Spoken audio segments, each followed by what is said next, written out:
Selamat siang Bu Nilu. Kami dari kelompok 4 akan mempresentasikan bagian pendahuluan dari PKM-BP kami yang berjudul penyediaan tempat pelatihan keterampilan sebagai penyalur tenaga kerja bagi orang-orang miskin dan pengangguran di Surabaya.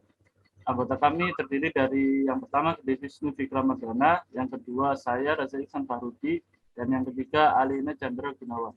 Next. Latar belakang kami berfokus kepada yang pertama kemiskinan dan yang kedua pengangguran. Arti dari kemiskinan yaitu di mana terjadi ketidakmampuan dalam memenuhi kebutuhan pokok seperti makan, tempat tinggal, pakaian, pendidikan, dan kesehatan. Sedangkan pengangguran suatu kondisi di mana orang tidak dapat bekerja dan tidak memiliki pekerjaan karena tidak tersedianya lapangan kerja. Tingkat kemiskinan di Surabaya tahun 2021 mencapai 5,23% atau 152.489 jiwa dari total populasi di Surabaya. Berdasarkan data dari Badan Pusat Statistik pada tahun 2021, tingkat kemiskinan di Surabaya yang awalnya pada tahun 2020 itu hanya 5,02% menjadi 5,23% di tahun 2021.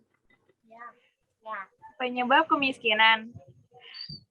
Penyebab kemiskinan ialah 1. Tingkat pendidikan rendah, yang kedua malas bekerja, yang ketiga modal terbatas, yang keempat harga kebutuhan tinggi, dan yang kelima lapangan pekerjaan yang terbatas. Dampak buruk kemiskinan yaitu yang ke-1 meningkatnya angka kriminalitas pada suatu daerah khususnya pencurian. Yang kedua meningkatnya angka kematian. Yang ketiga sulit mengikuti pendidikan. Yang keempat banyak bermunculan konflik yang terjadi di masyarakat. Manfaat mengikuti pelatihan keterampilan kerja.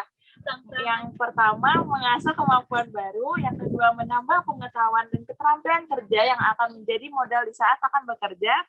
Yang ketiga, meningkatkan rasa percaya diri. Yang keempat, memahami pekerjaan dan budaya kerja perusahaan. Yang kelima, menambah relasi. Dan yang keenam, memudahkan dalam mendapatkan pekerjaan. Ya, rumusan masalahnya yang pertama, mengapa jumlah kemiskinan di Surabaya tergolong banyak. Yang kedua, apa yang menjadi penghambat bagi orang-orang tersebut untuk memenuhi kebutuhan pokoknya. Dan yang ketiga, bagaimana mencari solusi yang tepat untuk mengurangi angka kemiskinan di Surabaya.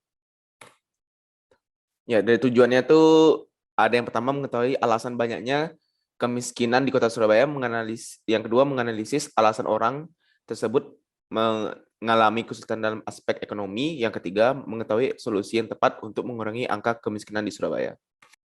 Ya, jadi manfaatnya yang terdapat pada hasil penelitian kami yaitu manfaatnya diharapkan penelitian ini adalah dapat memberikan informasi bagi pembaca sekaligus memberikan solusi bagi pemerintah Kota Surabaya untuk mengurangi tingkat kemiskinan yang terjadi di Kota Surabaya.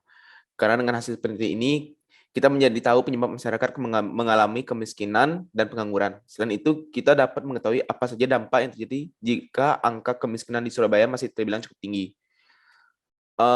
Kesimpulannya, kami harap juga pada pemerintah Surabaya untuk membantu penelitian kami. Ya, sekian dari presentasi kami. Jika ada kesalahan, mohon dimaafkan. Sekian, terima kasih.